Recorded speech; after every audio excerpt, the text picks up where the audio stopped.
ಹಾಗೆ ಸಂಭ್ರಮದ ನಡುವಿನ ಗುದ್ದಾಟದ ಬಗ್ಗೆ ಒಂದು ಕಡೆಯಲ್ಲಿ ಸಂಭ್ರಮ ಇದೆ ಸರ್ಕಾರಕ್ಕೆ, ಸಡಗರ ಇದೆ ಸರ್ಕಾರಕ್ಕೆ. 1000 ದಿನ ತುಂಬಿದ್ದಾರೆ. ಅದಕ್ಕಾಗಿ ಜನರ ಜೊತೆಗೇನೆ ಸೆಲೆಬ್ರೇಟ್ ಮಾಡೋದಕ್ಕಾಗಿ ಸಾಧನಾ ಸಮಾವೇಶವನ್ನು ಹಾವೇರಿಯಲ್ಲಿ ಆಯೋಜನೆ ಮಾಡಿದ್ದಾರೆ. ಲಕ್ಷಾಂತರ ಜನರನ್ನು ಸೇರಿಸುವಂತಹ ಲೆಕ್ಕಾಚಾರದಲ್ಲಿದ್ದಾರೆ. ಆದರೆ ಸರ್ಕಾರದ ಭಾಗವಾಗಿರತಕ್ಕಂತಹ ಶಾಸಕರು ಹೊಸ ಮುಖ್ಯಮಂತ್ರಿಯ ನಿರೀಕ್ಷೆಯಲ್ಲಿದ್ದಾರೆ. ಕೆಲವು ಶಾಸಕರು, ಎಲ್ಲ ಶಾಸಕರಲ್ಲ, ಕೆಲವು ಶಾಸಕರು ಹಾಲಿ ಮುಖ್ಯಮಂತ್ರಿಯವರೇ ಮುಂದುವರಿಯುವಂತಹ ವಿಶ್ವಾಸದಲ್ಲಿದ್ದಾರೆ. ಹೀಗೆ ಒಂದು ಕಡೆ ಸಂಭ್ರಮ ಇದೆ, ಮತ್ತೊಂದು ಕಡೆ ಒಳಗಿನ ಗುದ್ದಾಟವೂ ಕೂಡ ಸಾಗ್ತಾ ಇದೆ. ಎರಡೂ ಜೊತೆಯಲ್ಲಿ ಸಾಗ್ತಾ ಇದೆ ಕಾಂಗ್ರೆಸ್ ಸರ್ಕಾರದಲ್ಲಿ. ಅದರ ಬಗೆಗಿನ ವರದಿ ತೋರಿಸ್ತೀನಿ.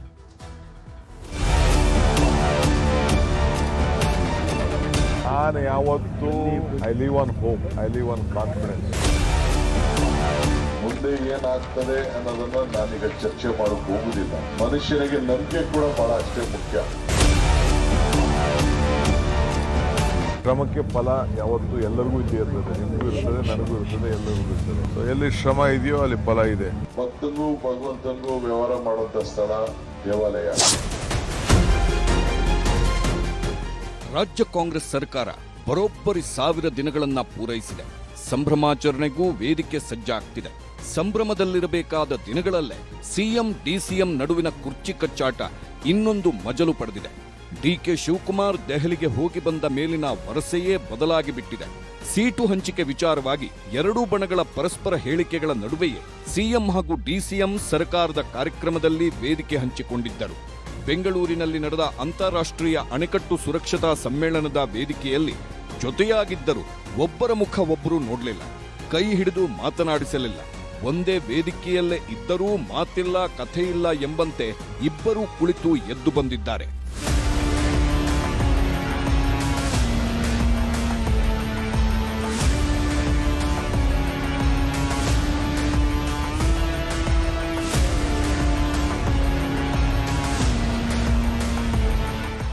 ದೆಹಲಿಯಿಂದ ಬಂದ ಮರುದಿನವೇ ಡಿಕೆಶಿ ಆಡುತ್ತಿರುವ ಮಾರ್ಮಿಕ ಮಾತುಗಳು ಇದೀಗ ಇನ್ನಷ್ಟು ಕುತೂಹಲಕ್ಕೆ ಎಡೆಮಾಡಿಕೊಟ್ಟಿದೆ.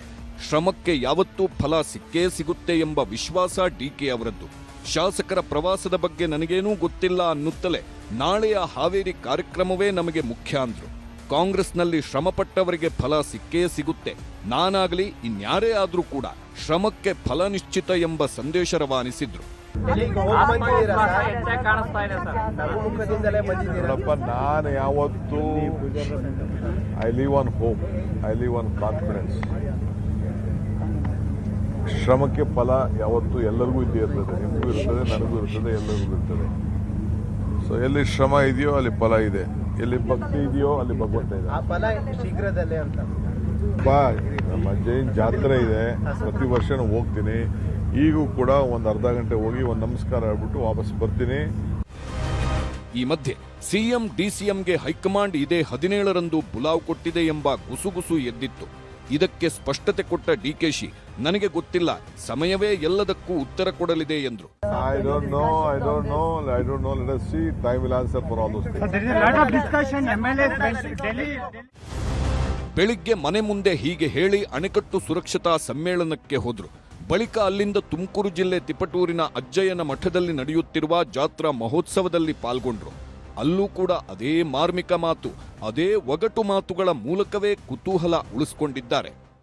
ನನಗೂ ಅಜ್ಜಯ್ಯನಿಗೂ ಇರುವಂತ ಸಂಬಂಧ, ನಂಬಿಕೆ ನೀವೆಲ್ಲ ಗೊತ್ತಿದೆ.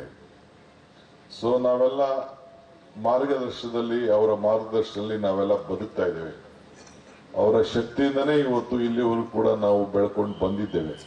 ಅಜ್ಜನ ಹೆಸರು ತೆಗೆದುಕೊಂಡು ಪ್ರಮಾಣ ವಚನ ಸ್ವೀಕಾರ ಮಾಡಿದಾಗ ಕೆಲವರೆಲ್ಲ ನಕ್ದವರಿದ್ದಾರೆ, ಕೆಲವರು ಸಂತೋಷ ಪಟ್ಟಿದ್ದಾರೆ, ಕೆಲವರಿಗೆ ನಂಬಿಕೆ. ಮರಕ್ಕೆ ಬೇರು ಎಷ್ಟು ಮುಖ್ಯನೋ ಮನುಷ್ಯನಿಗೆ ನಂಬಿಕೆ ಕೂಡ ಬಹಳ ಅಷ್ಟೇ ಮುಖ್ಯ. ಹಂಗೆ ನಾವೆಲ್ಲ ನಂಬಿಕೆ ಮೇಲೆ ನಂಬಿಕೊಂಡು ನಮ್ಮ ಕೆಲಸವನ್ನು ನಾವು ಮಾಡ್ಕೊಂಡು ಬರ್ತಾ ಇದ್ದೇವೆ. ಹೈಕಮಾಂಡ್ ಕಟ್ಟಪ್ಪಣೆ ಮಧ್ಯೆಯೇ ಮಾತಿಗೆ ಮಾತು. ಸಿಎಂ ಡಿಸಿಎಂ ಆಪ್ತರ ಬ್ಯಾಟಿಂಗ್, ನಾಯಕರ ಗೂಗ್ಲಿ. ಹೈಕಮಾಂಡ್ ಕಟ್ಟಪ್ಪಣೆ ಬಳಿಕವೂ ಡಿಕೆ ಸಿದ್ದು ಆಪ್ತರಿಂದ ವೈಯಕ್ತಿಕ ಹೇಳಿಕೆಗಳು ಪದೇ ಪದೇ ಕೇಳುತ್ತಲೇ ಇವೆ. ಸಿದ್ದರಾಮಯ್ಯನವರ ಪರ ಮಗ ಯತೀಂದ್ರ ಮಾತಾಡಿದ್ರು. ಡಿಕೆ ಶಿವಕುಮಾರ್ ಪರ ಶಿವಗಂಗಾ ಬಸವರಾಜು, ಇಕ್ಬಾಲ್ ಹುಸೇನ್, ಎಚ್.ಸಿ. ಬಾಲಕೃಷ್ಣ, ಬಳಿಕ ಇದೀಗ ಚನ್ನರಾಜ ಹಟ್ಟಿಹೊಳಿ ಮಾತನಾಡಿದ್ದಾರೆ. ಶುಭ ಸುದ್ದಿ ಬಂದಿದೆ, ಡಿಕೆಶಿ ಸಿಎಂ ಆಗ್ತಾರೆ ಎಂದಿದ್ದ ಎಂಎಲ್ಸಿ ಚನ್ನರಾಜ ಹಟ್ಟಿಹೊಳಿಗೆ ಹಿರಿಯ ಸಚಿವ ಡಾಕ್ಟರ್ ಜಿ ಪರಮೇಶ್ವರ್ ಎಚ್ಚರಿಕೆ ಕೊಟ್ಟಿದ್ದಾರೆ. ಡಿಕೆ ಆಪ್ತರ ಹೇಳಿಕೆಗಳಿಂದ ಪಕ್ಷದ ಮೇಲೆ ಆಗುವ ಡ್ಯಾಮೇಜ್ ಪರಿಣಾಮಗಳ ಬಗ್ಗೆ ಹೈಕಮಾಂಡ್ಗೆ ದೂರು ನೀಡಲು ಮುಂದಾಗಿದ್ದಾರೆ ಡಾಕ್ಟರ್ ಜಿ ಪರಮೇಶ್ವರ್. ಆದ್ರೆ ಪರಮೇಶ್ವರ್ ಅವರಿಗೆ ಆಲ್ ದಿ ಬೆಸ್ಟ್ ಹೇಳೋದ್ರ ಮೂಲಕ ಟಾಂಗ್ ಕೊಟ್ಟಿದ್ದಾರೆ ಕೆಪಿಸಿಸಿ ಅಧ್ಯಕ್ಷ ಡಿಕೆ ಶಿವಕುಮಾರ್. ನಮ್ಮ ನಾಯಕರು ಯಾವತ್ತೂ ಹೇಳ್ತಾ ಇದ್ರು ಶುಭಗಳಿಗೆ ಬರಬೇಕಂತ, ಶುಭಗಳಿಗೆ ಶುಭ ಸಂದರ್ಭ ಶುಭ ಕಾಲ ಬರಬೇಕು, ಆ ಸಮಯ ಹತ್ತಿರ ಬಂದಿದೆ ಅಂತ ನಮಗೆ ಅನಿಸುತ್ತೆ. ಹೈಕಮಾಂಡ್ನವರು ಕೂಡ ಇದನ್ನು ಗಮನಿಸ್ತಾ ಇದ್ದಾರೆ ಅಂತ ನಾನು ಅಂದ್ಕೊಂಡಿದ್ದೇನೆ. ಸಂದರ್ಭ ಬಂದಾಗ ನಾನು ಕೂಡ ಹೈಕಮಾಂಡಲ್ಲಿ ಮಾತಾಡ್ತೇನೆ. ಯಾಕೆಂತಂದರೆ ಇದು ಎನಫ್ ಈಸ್ ಎನಫ್, ಇದು ನಿಲ್ಲಬೇಕಿದು. ಇದು ನಾವು ಜನ ನಮ್ಮನ್ನು ಗಮನಿಸ್ತಾರೆ, ಜನ ನಮ್ಮನ್ನು ನಿರೀಕ್ಷೆ ಮಾಡೋದೇ ಬೇರೆ. ಅಭಿವೃದ್ಧಿ ಕಡೆ ಗಮನ ಕೊಡಬೇಕೇ ವಿನಃ ಇದನ್ನು ಏನು ಹೈಕಮಾಂಡ್ನವ್ರಿಗೆ ಗೊತ್ತಿದೆ ಯಾವಾಗ ಏನು ಮಾಡಬೇಕು ಅಂತೇಳಿ ಅದನ್ನು ಮಾಡ್ತಾರೆ ಅವರು. Parameshwara today sir has made a statement saying that enough is enough. I will also be approaching the High Command on this issue. There needs to be clarity on this issue, sir. I wish him all the best. ಕುರ್ಚಿ ಕಚ್ಚಾಟ climax ಹಂತಕ್ಕೆ ಬಂದಿರೋವಾಗಲೂ ಕೂಡ high command ಕಡೆಗೆ ಎಲ್ಲರೂ ಬೊಟ್ಟು ಮಾಡುತ್ತಿದ್ದಾರೆ. ಸಿದ್ದರಾಮಯ್ಯನವರು budget ಸಿದ್ಧತೆಯಲ್ಲಿದ್ದಾರೆ, budget ಮಂಡಿಸ್ತಾರೆ. ಇನ್ನೂ 10 ವರ್ಷ ಕಾಂಗ್ರೆಸ್ನದ್ದೇ ಸರ್ಕಾರ ಅನ್ನೋದು ಸಿದ್ದು ಆಪ್ತರ ವಾದ. ಹೈಕಮಾಂಡ್ ಅವ್ರು ಯಾವ ಸಮಯದಲ್ಲಿ ಅವ್ರು ಯಾವಾಗ ಬೇಕಾದ್ರೂ ತೀರ್ಮಾನ ಮಾಡ್ಬೋದು, ಅದು ಅವ್ರಿಗೆ ಬಿಟ್ಟಿರುವಂಥ ವಿಷಯ. ಈ ವಿಷಯದ ಬಗ್ಗೆ ನಾವು ಯಾರೂ ಕೂಡ ಮಾತಾಡೋದ್ರಲ್ಲಿ ಏನು ಪ್ರಯೋಜನ ಇಲ್ಲ ಮತ್ತು ಇದರ ಬಗ್ಗೆ ಚರ್ಚೆ ಮುಂದುವರಿಸೋದು ಕೂಡ ಏನು ಅವಶ್ಯಕತೆ ಇಲ್ಲ. ಇದಾಗಲೇ ಸುಮಾರು 2 ವರ್ಷದಿಂದ ಇದನ್ನೇ ಕೇಳ್ತಾ ಇದ್ದೀರಾ.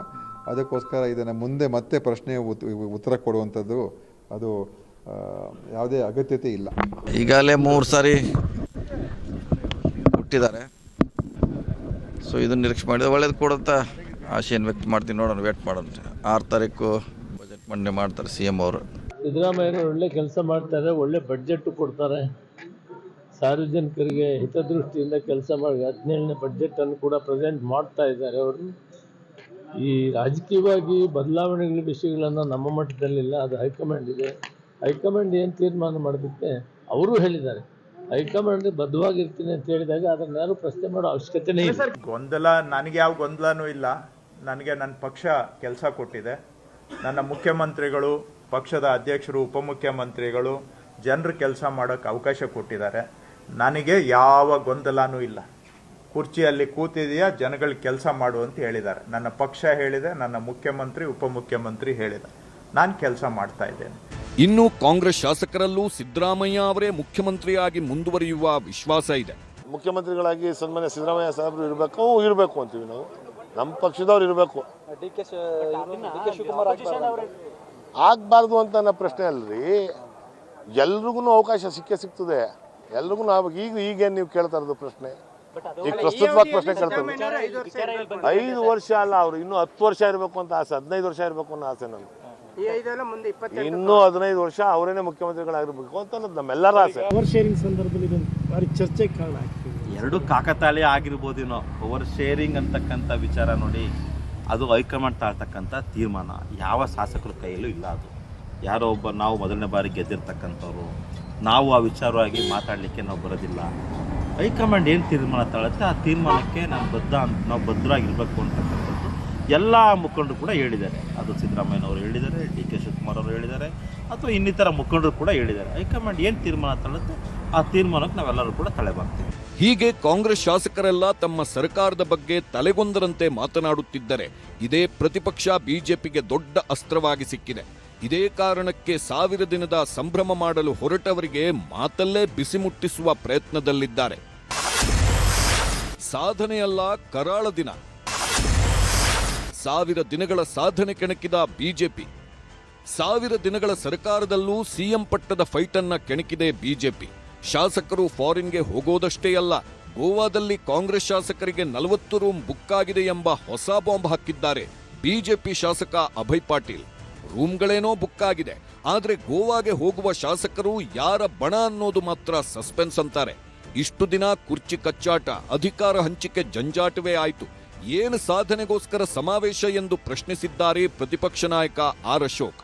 ಇನ್ನೂ ಕೆಲವು ಜನ ಶಾಸಕರು ಹೋಗ್ತಾ ಇದ್ದಾರೆ. ಈಗ ನನಗೆ ಮಾಹಿತಿ ಇದ್ದಿದ್ದ ಪ್ರಕಾರ ಗೋವಾದಲ್ಲಿ ಸುಮಾರು 40 ರೂಮ್ಗಳು ಬುಕ್ ಮಾಡಿದ್ದಾರೆ ಅವರು. ಇನ್ನು ಗೋವಾಕ್ಕೆ ಮತ್ತೆರಡು ಜನ ಹೋಗ್ತಾ ಇದ್ದಾರೆ ಗೊತ್ತಿಲ್ಲ. ಹೀಗಾಗಿ ಈ ರಿಸರ್ವ್ ರಾಜಕಾರಣ ಪ್ರಾರಂಭ ಆಗ್ತಿನ್ನು. ಹೀಗಾಗಿ ಇನ್ನು ವಿಧಾನಸೌಧ ಆಡಳಿತ ವಿಧಾನಸೌಧದಿಂದ ನಡೀದಿಲ್ಲ, ಒಂದು ಗೋವಾದಿಂದ ನಡಿಬೋದು, ಒಂದು ವಿದೇಶದಿಂದ ನಡಿಬೋದು. ಇನ್ನೇನಿದ್ರೂ ವಿದೇಶಕ್ಕನ್ನು ನಾವೆಲ್ಲ ಅವ್ರು ಎಲ್ಲಿ ಹೋಗಿದ್ದಾರೆ ಅಲ್ಲೇ ಮಾಹಿತಿ ಕೊಟ್ಟು ಅಲ್ಲಿಂದನೇ ಎಲ್ಲ ಮಾಹಿತಿ ತೊಗೊಂಡು ಅಲ್ಲಿಂದ ಆಡಳಿತ ನಡೆಯುವಂಥದ್ದು ಕಾಂಗ್ರೆಸ್ ಪರಿಸ್ಥಿತಿ ಬಂದದೆ. ಒಟ್ಟು ಕಾಂಗ್ರೆಸ್ ಶಾಸಕರು ಬರ್ತಾ ಇದ್ದಾರೆ ಅನ್ನೋಂಥ ಮಾಹಿತಿ ಅದ. ಈಗ ಆಲ್ರೆಡಿ ಬುಕ್ ಆಗಿದ್ದಾವೆ. ಇನ್ನು ಯಾವಾಗ ಯಾರ್ಯಾರು ಪ್ರಕಟ ಆಗ್ತಾರೋ ಯಾರಿಗೂ ಗೊತ್ತದು. ಸಿದ್ದರಾಮಯ್ಯನವ್ರ ಕ್ಯಾಂಪು, DK ಅವ್ರ ಕ್ಯಾಂಪು ಗೊತ್ತಿಲ್ಲ. 1,000 ದಿನಗಳು ತುಂಬ್ತಾ ಇದೆ ಅಂತೇಳಿ ಹಾವೇರಿಯಲ್ಲಿ ಮುಖ್ಯಮಂತ್ರಿ ಸಿದ್ದರಾಮಯ್ಯನವರು ಕಾರ್ಯಕ್ರಮ ಮಾಡ್ತಾ ಇದ್ದಾರೆ. ಯಾವ ಪುರುಷಾರ್ಥಕ್ಕೋಸ್ಕರ ಮಾಡ್ತಾ ಇದ್ದಾರೆ? ರಾಜ್ಯದಲ್ಲಿ ಯಾರು ಮುಖ್ಯಮಂತ್ರಿ ಅಂತ ಯಾರಿಗೂ ಗೊತ್ತಿಲ್ಲ. ಅಲ್ಲಿ DK ಶಿವಕುಮಾರ್ ನಾನೇನು ದೆಹಲಿಯಲ್ಲಿ ಹೋಗಿ ಗಾಳಿ ಕುಡಿಯಕ್ಕೆ ಹೋಗಿದ್ನ, ರಾಜಕೀಯ ಮಾಡೋಕ್ಕೆ ಬಂದಿರೋದು ಅಂತಾರೆ. ಇಲ್ಲಿ ಮಹದೇವಪ್ಪ 5 ವರ್ಷ ಸಿದ್ದರಾಮಯ್ಯನವರೇ ಅಂತಾರೆ. ಅಂದರೆ ಯಾವ ಸಾಧನೆಗೋಸ್ಕರ ನೀವು 1000 ದಿನಗಳನ್ನು ಕಂಪ್ಲೀಟ್ ಮಾಡಿದ್ರಿ? ಕರಾಳ ದಿನಗಳು. ಈ 1000 ದಿನಗಳೇನಿದೆ ಕರಾಳ ದಿನಗಳು. ಈ ಎಲ್ಲ ಬೆಳವಣಿಗೆಗಳ ಮಧ್ಯೆಯೇ ದೆಹಲಿಗೆ ಹೋಗಿದ್ದಾರೆ ಸಿಎಂ ಆಪ್ತ ಸಚಿವ KJ ಜಾರ್ಜ್. ಕೇರಳ ಚುನಾವಣಾ ವೀಕ್ಷಕರಾಗಿರುವ ಜಾರ್ಜ್ ಚುನಾವಣಾ ಕೆಲಸದ ಮೇಲೆ ಹೋಗಿದ್ದಾರೆ ಅನ್ನೋದು ಅಧಿಕೃತವಾಗಿ ಕಾಂಗ್ರೆಸ್ನಲ್ಲಿ ಕೇಳಿಬರುತ್ತಿರುವ ಮಾತು. ಆದರೂ DCM DKಶಿ ದೆಹಲಿ ಯಾತ್ರೆ ಮುಗಿಸಿ ಬಂದ ಕೂಡಲೇ ಜಾರ್ಜ್ ದೆಹಲಿಗೆ ಹೋಗಿರೋದು ಕುತೂಹಲ ಮೂಡಿಸಿದೆ. Bureau report, news 18. ಹೀಗೆ 1000 ದಿವಸದ ಸಂಭ್ರಮದ ನಡುವೆಯೂ ಕೂಡ ಒಳಗೊಳಗಿನ ಗುದ್ದಾಟ ಕಾಂಗ್ರೆಸ್ನಲ್ಲಿ ಮುಂದುವರೆದಿದೆ. ಯಾರು, ಏನು, ಎತ್ತ, ಹೀಗೆ, ಯಾವಾಗ, ಈ ರೀತಿಯಾಗಿ ಅನೇಕ ಪ್ರಶ್ನೆಗಳು ಮುಖ್ಯಮಂತ್ರಿ ಕುರ್ಚಿಯ ಸುತ್ತಲೂ ಕೂಡ ಸುತ್ತುತ್ತಾನೇ ಇದ್ದಾವೆ. ಅದನ್ನು ಇದುವರೆಗೆ ತಡೆಯೋದಕ್ಕೆ ಕಾಂಗ್ರೆಸ್ ಹೈಕಮಾಂಡ್ ಕೂಡ ಮನಸ್ಸು ಮಾಡಿಲ್ಲ. ರಾಜ್ಯ ನಾಯಕರುಗಳಂತೂ ಮನಸ್ಸು ಮಾಡುವಂಥ ಸ್ಥಿತಿಯಲ್ಲಿ ಇಲ್ಲ. ಇದು ಸದ್ಯದ ಪರಿಸ್ಥಿತಿ.